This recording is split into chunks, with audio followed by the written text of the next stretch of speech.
네, 안녕하십니까, 여러분. 발전기와 전동기에 대해서 학습해 보겠습니다. 예, 먼저 이 발전기는 우리가 생활에 너무 많이 사용하고 있죠. 우리 이제 예, 발전소에서 전기를 만들어서 우리 가정이나 공장에 이렇게 이제 보내주고 있습니다. 그때 전기를 만드는 그 발전기가 바로 이제 교류 발전기가 되는데요. 우리나라는 지금 60Hz의 전기를 쓰고 있죠. 가정에서는 이제 220V, 60Hz의 교류 전기를 쓰고 있습니다. 여기 이제 민간 발전소 이런 게 나오는데 우리가 알고 있는 그런 발전소가 되겠는데요. 어, 주로 이제 도선고리의 회전에 의해서 에너지를 얻게 되는데 여러 가지 형태죠. 수력 발전소, 뭐 화력 발전소, 원자력 그리고 풍력 발전 이런 것들은 다 회전에 의해서 전기를 만들어내게 됩니다. 이제 태양열 같은 경우에는 회전이 아니라 이제 태양광을 가지고 에너지를 얻는 이런 형태가 될 수도 있죠. 예. 수력 발전소에서는 이제 터빈의 날개로 낙하하는 물이 회전을 뭐 수차를 돌리는 거죠. 물레방아를 돌려서 그걸 가지고 우리가 이제 전기를 만드는 거고 화력 발전소에서는 이 뜨거운 물을 그 뜨거운 화력으로 물을 끓여서 증기의 힘으로 터빈을 돌리는 이런 형태로 되어 있습니다. 우리가 쓰는 밖에서 쓰는 디젤 발전기라든지 이런 원동기 발전기도 마찬가지로 뭔가 회전을 해서 발전을 하는 이런 형태로 되어 있는데 그 구조가 여기 그림 31.15에서처럼 되어 있습니다. 여기 보시면 이렇게 이제 분할 링이라고 하는 게 있고 이렇게 이제 고리가 있죠. 여기서는 이제 사각형 형태이긴 하지만 어쨌든 이 고리가 자기장 속에서 회전을 하게 되면 이게 운동 기전력을 만들어내겠죠. 자기장을 끊으면서 움직이는 도선이 기전력을 만들어내게 됩니다. 그래서 어, 전압이 유도가 되는 실제로 이제 만들어진 전압은 이렇게 교류 형태의 전압이 만들어지게 되겠죠. 자, 이런 원리를 좀 알아보는 게 이번 단원의 내용이 되겠습니다. 그래서 여기 보시면 오른쪽에 그림에 보면 이 도선은 이거 옆에서 본 거예요. 여기 이제 들어가고 X는 이제 들어가는 거죠. 들어가고 나오는 이렇게 돼 있는데 이 그림에서 보면 예를 들어서 들어가고 나온다는 얘기는 얘가 회전하게 되면 그런 형태가 되는 거죠. 그래서 이 그림에서 여기서 봤을 때 이게 어떻게 돼 있냐면 이렇게 여기 요 축에 대해서 이 축에 대해서 이 도선이 이렇게 이제 반시계 방향으로 회전하는 거예요. 그러면 여기 아래쪽 그림에서는 이 그림에서 이렇게 되겠죠. 이게 이제 반시계 방향으로 이렇게 회전하는 중심에서 봤을 때 이렇게 되는데 자속은 오른쪽 방향이죠. 자기장이 오른쪽이니까 이 경우에는 오른쪽 방향에 자속이 있습니다. 그런데 얘가 이제 옆으로 이렇게 누워 있을 때는 이 고리를 지나가는 자속이 0이지만 이렇게 이제 세워져 있을 경우에는 이 고리를 지나가는 자속이 최대가 되겠죠. 그래서 고리를 지나는 자속이 시간에 따라 변하게 돼요. 이때 자속을 구해보면 이 그림처럼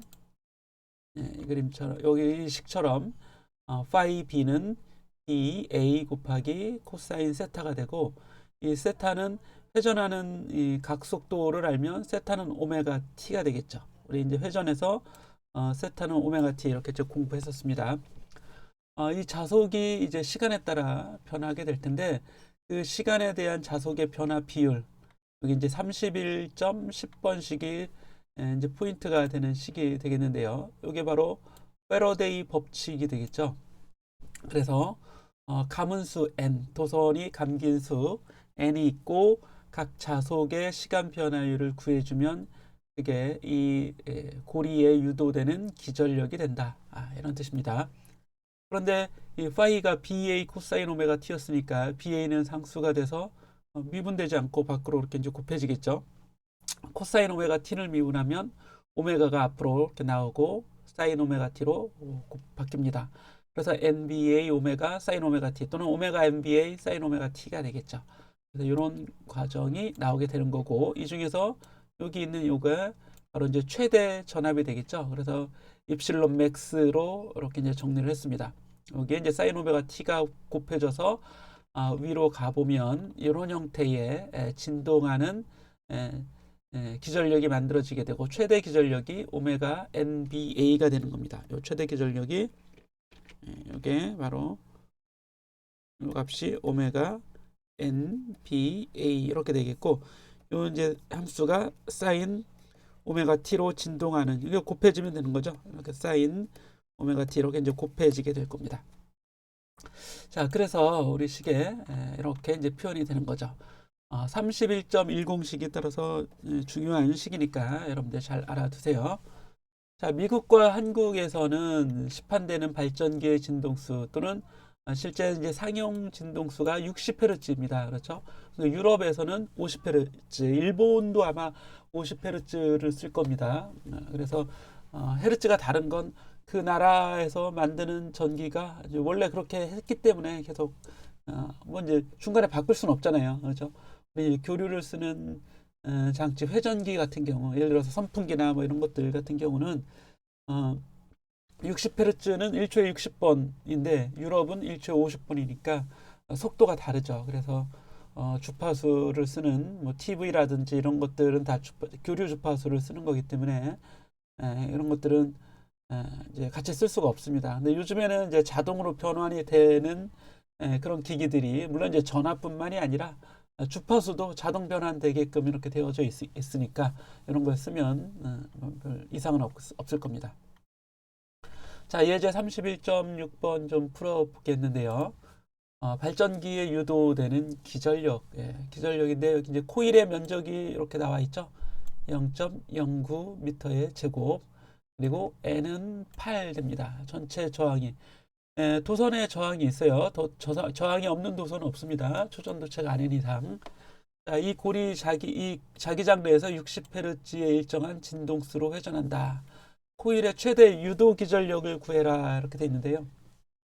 바로 오메가 MBA를 구해주면 되겠죠. 여기 이 값을 구해주면 됩니다. 그렇게 구해보니까 136V가 나오게 돼요.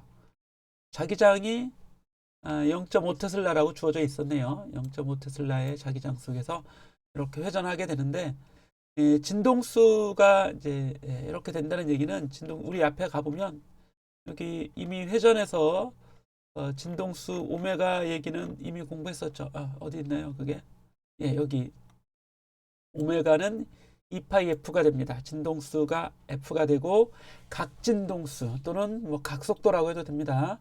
오메가가 2파이 F가 되니까 우리 이제 F에 120을 곱하면 60을 곱하면 오메가는 얼마가 될까요? 이때는 여기 바꿔주면 오메가는 2파이 곱하기 60이 되니까 120파이 단위는 라디안 퍼 세컨드 이렇게 나오게 되겠죠. 그래서 이런 내용 이제 적용시키면 됩니다. 쭉 내려가 보시면 발전기 출력 단자에 작은 저항의 도체가 연결되어 있다면 최대 유도 기전력의 크기는 얼마인가 그랬을 때 이 도체가 연결되어 있다고 해도 되고 이 발전기의 도선 자체의 저항이 12ohm이라고 뭐 해도 되겠습니다. 그래서 기전력이 136V인데 저항이 10이니까 R분의 전압해주면 이게 바로 11.3A의 전류가 흐르는 것으로 최대 유도 전류가 계산이 됩니다. 자, 직류 발전기는 교류 발전기를 직류로 바꿔주는 장치가 있으면 직류 발전기가 되는 거예요. 일단 기본은 교류 발전기인데 교류는 이제 전압이 플러스 마이너스로 걸리니까 전류도 플러스 마이너스로 전류가 이렇게 이제 교번하는 전류가 흐르게 되는데 직류 같은 경우는 한쪽 방향으로만 전압이 가해지고 역시 한쪽 방향으로만 전류가 흐르게 되는 겁니다. 그래서 이 경우에는 정류자라고 하는 장치가 있어야 돼요. 한쪽으로만 전류를 흐르게 하고 다른 쪽으로는 흐르지 못하게 하는 장치가 이제 분할링에 연결되어서 이제 대개는 되어 있습니다. 자, 그래서 이제 직류 발전기를 쓰게 되는데 여기 보시면 여기 이제 분할 링이 있죠. 이 링은 이건 분할링이 아니라 정류자죠. 이 정류자는 이렇게 이제 반쪽으로 되어 있어요. 반쪽이 합쳐져서 이렇게 원형 형태로 되어 있는데, 여기 보시면 이제 브러쉬가 이렇게 있습니다. 얘가 이제 회전을 하는 거예요. 여기 한번 보시면 이렇게 이게 도선이잖아요. 이게 회전 도선인데 이게 다 붙어 있는 겁니다. 이렇게. 그래서 위쪽 도선은 위에 분할링에 이렇게 이제 붙어 있고, 아래쪽 도선은 아래쪽 링에 이렇게 이제 붙어 있어서 얘가 이 전체적으로 얘가 회전하게 되면 이 브러쉬는 가만히 있는 거죠. 브러쉬는 여기 움직이지 않고 여기 가만히 있는 겁니다. 그래서 브러쉬가 이렇게 붙어 있을 때 브러쉬하고 이 정류자는 정류자죠. 정류자는 이제 마찰이 되겠죠. 그래서 오른쪽 브러쉬에 오른쪽 정류자가 지금은 붙어 있지만 이렇게 이제 스치고 지나가는 거죠. 시간이 지나면 얘가 이제 이쪽으로 이렇게 넘어올 테니까, 그죠? 저 위쪽에 있는 정류자가 오른쪽 브러쉬에 얘하고 이제 접촉이 되겠죠. 왼쪽에도 브러쉬가 있습니다. 저쪽에 보이지 않는 쪽에 브러쉬가 다 있는 거예요. 그래서 이 오른쪽 브러쉬 요거는 예를 들어서 뭐 나오는 전류만 이렇게 나오게 하는 전류만 흐르게 하는 거죠. 그래서 요 아래쪽으로 들어있던 이런 신호들이 다 위쪽으로 올라갑니다. 왜냐하면 한쪽 방향으로만 전류가 흐르게 되는 거니까. 무슨 말인지 이해가 되시죠? 들어오고 나가는 게 없어요. 이거는 이제 이쪽 정류자는 이쪽 오른쪽 브러쉬에 연결되어 있는 도선은 항상 위에서 아래로 내려가는 도선이잖아요. 이렇게 저 위쪽에서 저 뒤쪽에 있는 이렇게 위로 올라가는 도선은 이쪽 브러쉬에 연결이 되어 있는 거죠. 이쪽에 있는 브러쉬에. 그래서 내려가는 도선 같은 경우는 자기장이 오른쪽 방향인데, 이게 이제 자기장이 오른쪽 방향인데 도선이 이렇게 이제 내려가고 있는 거죠. 그럼 전류가 어느 방향으로 흐르겠어요? 이게 이 안에 있는 양전하가 V로 이렇게 내려오게 되는 형태로 되어 있으니까, 양전하가 있다면 양전하가 내려오고 자기장은 들어가니까 전류가 나오는 전류만 되는 거죠. 이렇게 나오는 전류가 흐르게 되는 겁니다. 저쪽에서는 들어가는 전류만 이렇게 흐르게 되고, 그러니까 이렇게 타고 나오는 전류는 얘를 타고 이쪽 브러쉬만 타고 나오겠죠. 이렇게 브러쉬를 타고 이쪽으로 그렇게 나오게 되잖아요. 그래서 한쪽 방향의 전류만 계속해서 흘러가게 되는 겁니다. 이런 원리를 여러분들이 잘 이해를 하셔야 됩니다. 다시 한번 설명하면, 이미 앞에서 다 공부했던 내용인데, 여기 이제 양전하가 이렇게 있다고 생각을 하는 거죠. 도선 안에. 물론 실제는 이제 음전하가 있지만 양전하가 흐르는 방향과 반대로 흐를 테니까 전류의 방향은 동일한 방향이 될 겁니다. 그래서 여기 있는 이 도선은 지금 내려가고 있어요. 얘가 시계 방향으로 이렇게 회전할 때 얘는 내려가고 있는 중이고, 이쪽에 있는 도선은 위로 올라가고 있죠. 그럼 자기장은 오른쪽 이런 방향에 자기장이 있어요. 그렇죠? N에서 S극 방향이니까. 그럼 V 곱하기 B 하면 이렇게 들어가는 전류가 되고, 이쪽에서는 나오는 전류가 이렇게 이제 흐르게 되는 거죠. 전류의 방향은. 자, 그러면 나오는 전류가 이렇게 이 도선을 타고 이렇게 나오게 됩니다. 나와서 이쪽 브러쉬랑 연결돼서 이렇게 전류가 나올 테고, 위쪽은 당연히 들어가는 전류가 되겠죠. 이렇게 타고 이렇게 들어가는 전류가 흐르게 되는 겁니다. 자, 이해할 수 있죠? 이렇게 한쪽 방향의 기전력만 또는 한쪽 방향의 전압만 이 전구에 가해지고, 또는 이 외부에 가해지는 거죠. 밖으로 이렇게 이제 전압이 가해져서 이런 전류가 흐르게 되는 겁니다. 자, 그래서 이제 직류 발전기의 원리를 이렇게 이제 설명한 거예요. 물론 이 경우도 회전하면서 생기는 이 도선의 운동은 회전으로부터 시작이 되는 겁니다. 자, 다음에 이제 전동기는 전류를 주면 반대로 이제 돌아가는 거죠. 이거는 전동기는 우리가 이미 자기장 처음 공부할 때 공부했던 내용이죠. 그래서 구조는 사실 똑같아요. 이 발전기의 구조나 전동기의 기본 구조는 완전히 동일합니다. 이 도선을 회전시키면 회전에 의해서 전류가 만들어지는 발전기가 되는 거고, 그렇지 않고 전원을 가해줘서 전류를 흘리게 되면 도선이 자기장 속에 있으면 힘을 받아서 돌아가는, 그때는 이제 전동기가 되는 거죠. 그래서 발전기하고 여기 한번 메모를 해보죠. 이 발전기하고 전동기는 사실은 동일 구조입니다. 동일 구조. 예. 그런데 발전기는 어때요? 회전을 하면, 회전이라는 건 이제 운동이겠죠. 물론 이제 도선이 운동하는 거죠. 도선이 운동하면 물론 이제 이건 자기장 속에서, 자기장이 항상 있습니다. 여기서 이제 전기가 만들어지는, 즉 기전력이 나오게 되는 거고, 전동기는 어떤 형태냐면 전류를 주어야겠죠. 도선 고리에, 이 도선에 전류를 주면 전류가 자기장 속에 있잖아요. 그러면 자기력을 받게 되는 거죠. 그래서 회전이 이루어지게 되는 겁니다. 자기력에 의해서 회전이 만들어진다. 네, 이런 원리를 잘 이해하시면 우리 이제 회전기 또는 발전기, 전동기에 대해서 좀 이해가 잘 될 거라고 생각이 듭니다. 네, 정리해 보시고 우리 쭉 지나가 보는데요. 여기 이제 역기전력이라는 말이 나오죠. 그래서 전동기를 우리가 여기 지금 얘기하는 건 이 역기전력 얘기를 하려고 하는 겁니다. 이게 뭐냐면 다시 메모했던 걸로 가보죠. 자, 이렇게 돼 있잖아요. 이 전동기하고 발전기의 구조가 동일하다고 했는데, 전동기는 전류를 가하면, 도선에 전류를 가하면 회전이 만들어지죠. 그럼 회전이 되면 다시 이 회전에 의해서, 여기 한번 정리를 또 해봐야겠네요. 지우고, 아이고, 안 지워지네. 여기 한번 보도록 하겠습니다. 이 회전에 의해서 다시 어떻게 되겠어요? 다시 회전하면 기전력이 만들어진다고 했잖아요. 그러니까 회전하니까 이거에 의해서 다시 기전력이 만들어지게 되는 겁니다. 그러면 처음에 이 주었던 전류는 당연히 어떤 전원에 의해서 전류가 이렇게 이제 흐르게 되는 거죠. 전원이 있을 테니까.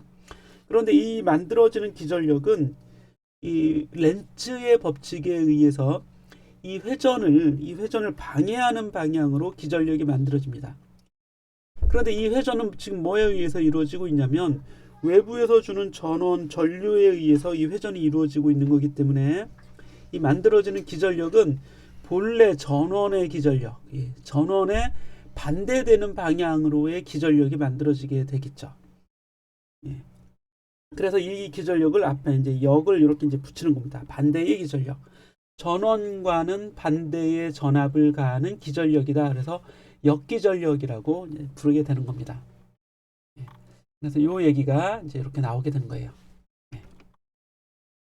그래서 여기 보시면 제시가 되어 있죠. 전류를 공급할 수 있는 전압은 공급 전압과 역기전력 사이의 차이와 같다. 그래서 전원의 본래 전압과 역기전력은 반대로 기전력을 만드니까 그 차이에 의해서 실제 이제 공급해지는 전압이 공급이 되고, 그래서 이제 실제 전류는 그렇게 이제 흐르게 된다는 얘기예요.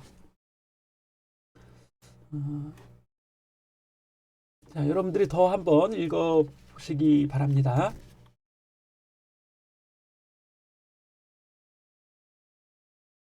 네, 31.7번 예제가 있는데 전동기에서의 유도 전류 구해보는 아마 역기전력이 나올 것 같네요. 여기 보시면 전체 저항이 15민 코일로 구성된 전동기에 120V의 전압을 공급하였습니다. 이게 이제 뭐 배터리나 또는 이런 전원으로 전압을 공급하는 거죠. 예를 들어서 선풍기가 있는데 선풍기에 전원 코드 꽂은 거예요. 그럼 220V가 이 코일에 가해지게 되는 거죠. 자, 전동기가 최대의 속력으로 작동할 때, 최대 속력이면서 이제 일정한 속력으로 작동하는 거죠. 이때의 역기전력이 70V가 됐다고 합니다. 그러면 70V의 전압을 선풍기가 반대로 만들어내는 거예요. 전원과는 반대의 전압을. 그럼 실제 들어가는 건 50V가 들어가는 그런 꼴이라고 할 수 있겠죠. 그런 형태라고. 그래서 여기 보시면 전동기를 작동시키는 순간 그랬어요. 작동시키는 순간에는 전동기가 회전하고 있지 않으니까 역기전력이 없습니다. 이때는 회전이 없죠. 회전이 없으면 역기전력이 없어요. 회전하지 않기 때문에 역기전력은 제로입니다. 근데 이제 최대 속력으로 작동할 때는 역기전력이 역기전력이 이때는 마이너스 70V 뭐 이렇게 나오는 거였죠. 이 마이너스는 뭐 안 써도 되고 반대 방향으로 70V라고 하면 되니까. 그래서 이 경우에는 I는 그냥 R분의 전압이 되겠죠. 이때 전압이 120V가 그대로 다 들어가게 되는 거죠. 공급 전압 120V가. 그래서 12A가 흐르게 되는데 그래서 처음 전기를 켤 때는 갑자기 높은 전류가 흘러서 위험할 수도 있습니다. 물론 그 높은 전류를 감내할 수 있는 그런 코일이 처음부터 설계가 된 거겠죠. 이제 회전을 시작하면 역기전력이 생겨나고 가장 빠르게 회전할 때 가장 큰 역기전력이 발생하게 될 거예요.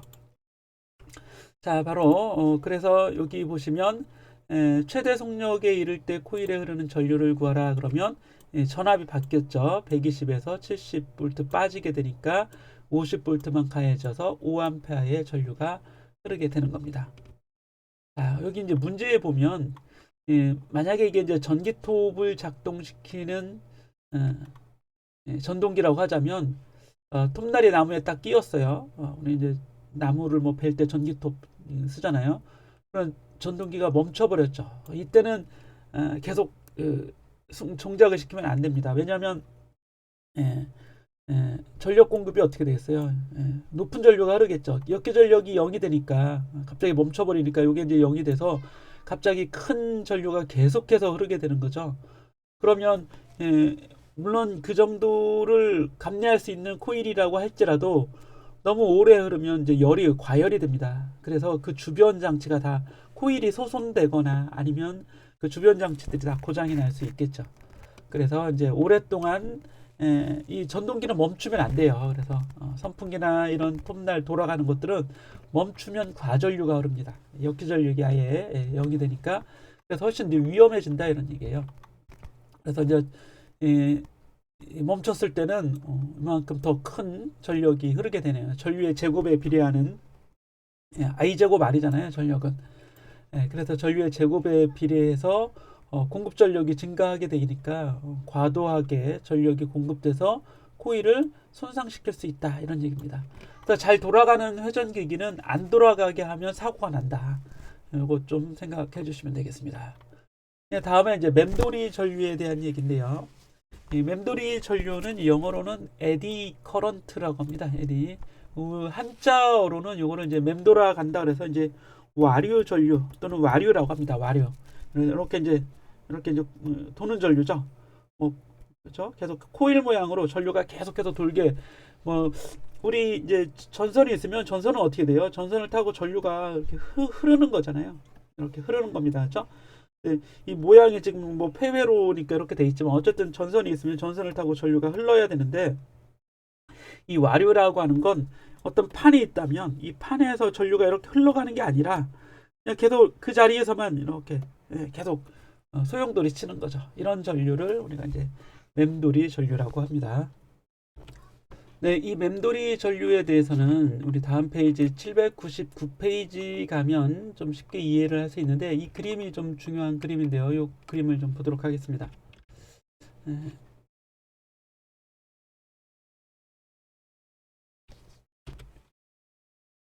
네, 그림에서 보면 지금 판이 있잖아요. 금속 판이 자기장 속을 이렇게 왔다 갔다 이렇게 이제 진동하는 형태로 진자로 되어 있는데 이게 여기 있던 판이 오른쪽으로 이렇게 이제 자기장 속으로 진입을 하는 거죠. 그리고 이 판은 자기장 속에 있다가 이제 이탈을 하게 되는 겁니다. 나가게 되는 이런 형태로 되어 있습니다. 요거를 요 그림에서 좀 보도록 하죠. 31.20 그림에서 보도록 하겠습니다. 자기장이 지금 요 영역에만 자기장이 있고 이 왼쪽에 있는 금속판은 자기장 속으로 지금 들어오고 있습니다. 그럼 이제 들어가는 자기장이 여기 막 생겨나게 되는 거죠. 이 부분에. 그럼 들어가는 자기장이 이렇게 생겨났다면 없다가 생겨난 거기 때문에 렌츠의 법칙에 의하면 그 변화를 방해하는 방향으로 유도 전류가 흐르게 돼요. 그럼 들어가는 자기장이 생겨났잖아요. 이걸 방해한다는 얘기는 나오는 자기장을 만들어야겠죠. 들어가는 자기장이 생겨났는데 점점 이게 좀 넓어지고 있으니까 나오는 자기장을 만들려면 이렇게 나오는 자기장을 만들려면 반시계 방향의 전류가 이렇게 흘러야 됩니다. 그래서 전류고리가 이렇게 이제 전류가 흐를 때 얘를 이제 감싸는 방향으로 자기장이 이렇게 이제 흐르게 되는 거죠. 우리가 고리 전류가 만드는 자기장 공부했을 때. 그래서 이 경우에는 반시계 방향의 이 와류 맴돌이 전류가 흐르게 되는 거고, 오른쪽은 이제 자기장에서 이탈하게 되죠. 그러니까 들어가는 자기장이 점점 줄어들게 되는 거예요. 그럼 이 감소를 막는, 더 증가시키려고 하는 유도 전류가 여기 흘러가게 되겠죠. 그래서 시계 방향으로 전류가 흐르면 이렇게 들어가는 자기장이 만들어지잖아요. 그래서 시계 방향의 전류가 흐르게 되는 겁니다. 그래서 이제 진입할 때와 이탈할 때 전류가 이렇게 흐르게 되기 때문에, 전류가 흐르면 어떻게 돼요? 자기장 속에서 전류가 흐르면 다시 또 힘을 받겠죠. 그러면 이렇게 이제 올라가는, 여기 보면 이렇게 이제 올라가는 전류가, 자기장이 있는 영역에서는 올라가는 전류가 흐르죠. 그럼 전류가 이렇게 위로 흐르게 되면 이 도선은 자기장 속에서 흐르는 도선 전류가 흐르기 때문에 힘을 또 받게 되는 겁니다. 그럼 I가 위로 흐르고 자기장이 이렇게 들어가잖아요. 그럼 힘은 어떻게 받겠어요? IB, F가 되겠죠. 전류가 자기장 속에 있게 되면 이렇게 왼쪽 방향으로 힘을 받습니다. 즉 들어오는 이 도선, 이 원판을 못 들어오게 힘을 가하는 거고, 나갈 때도 마찬가지예요. 이 경우에는 전류가 이제 이 부분이 위쪽으로 전류가 이렇게 흐르죠. 위로 흐르는 전류에 의해서 IB, F가 되니까 이것도 이제 왼쪽 방향으로 힘을 받게 되겠죠. 그래서 들어오면 못 들어오게 하고 나가면 또 못 나가게 하는 이런 형태의 자기력이 만들어지게 되는 겁니다. 자, 그런데 오른쪽 그림은, 이 그림은 여기에 이렇게 홈이 파여 있어요. 그렇죠? 이게 홈이 파여 있기 때문에 전류가 이렇게는 흐를 수 없죠. 그러니까 이제 맴돌이 전류가 이렇게 본래 흘러야 되는데 이렇게 이제 좌우로는 전류가 흐를 수 없기 때문에 맴돌이 전류가 이렇게 넓은 영역에서는 못 흐르고, 이렇게 좁은 영역에서는 이제 흘러올 수 있죠. 이렇게 좁은 영역에서. 하지만 이런 비율은 또 많이 되지 않습니다. 그래서 어쨌든 이렇게 크게 흐르는 전류, 큰 맴돌이 전류가 사라지기 때문에 그 힘 자체가 줄어들게 되는 거예요. 자, 그래서 요거에 대한 이 영상을 한번 우리가 좀 살펴보도록 하겠습니다. 네, 이 영상이에요. 요거를 보시면 방금 전에 봤던 모양이 이제 그대로 실험을 직접 해본 결과를 이제 볼 수 있습니다. 자, 여기 이제 자석이에요. 한쪽이 N극, 한쪽이 S극이 되는데, 뭐 어느 쪽이 N극, S극인지는 뭐 알 필요가 없습니다. 어느 쪽이 됐든 간에 이제 이걸 자기 제동 장치라고 해요. 그래서 이제 전철이나 뭐 고속철도 이런 것들을 이제 브레이크를 어떻게 잡을까요? 그냥 쭉 멈춰야 되는데 기계적으로 브레이크를 잡으면 뭐 불꽃도 튀고 브레이크 패드도 막 금방 닳고 아주 위험하겠죠. 그래서 아주 빠른 뭐 전철이나 고속철도의 경우에는 이 마그네틱 브레이크를 이용하는 겁니다. 자기 제동 장치를. 여기 보시면 이렇게 이제 진자가 있죠. 이렇게 이제. 그런데 진자의 형태가 여러 가지가 있어요. 이렇게 이제 홈이 파인 것, 끝이 잘려진 것. 우리 앞에 교재에서 그림에서 봤던 거죠. 자, 이렇게 이제 잘 진동합니다. 그렇죠? 아주 잘 진동하는데 여기 이제 자석을 이렇게 가져다 두고 대신에 이제 접촉은 하지 않아요. 이 사이를 싹 빠져나갈 수 있습니다. 그런데 멈추죠. 순간적으로. 이게 바로 맴돌이 전류에 의해서 자기 제동이 일어나는 이런 현상이 되는 거죠.